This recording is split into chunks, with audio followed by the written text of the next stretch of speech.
আমি মাননীয় প্রধানমন্ত্রীর নির্দেশনা নিয়ে তার সাথে আলোচনা করে এবং আমাদের শিক্ষা সংশ্লিষ্ট সকল অংশীজনের সাথে আলোচনা করে, শিক্ষাবিদদের সাথে আলোচনা করে আমরা পরবর্তী পদক্ষেপ নেব।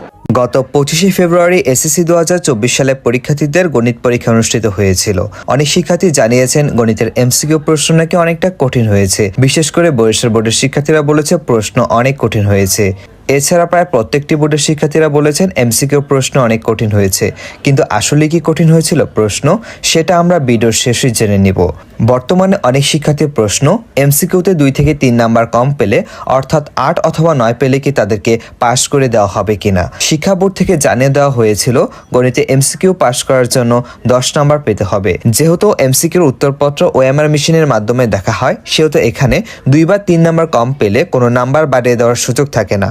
কিন্তু কোনো শিক্ষার্থী যদি সৃজনশীলে 3 থেকে 4 নাম্বার কম পায়, তাহলে শিক্ষক চাইলে তাকে 3 থেকে 4 নাম্বার দিয়ে পাস করে দিতে পারে এবং অধিকাংশ ক্ষেত্রে সকল শিক্ষকই এই কাজ করে থাকে। তাই এমসিকিউতে কম নাম্বার পেলে পাস করার প্রশ্ন কোনোভাবে আসে না।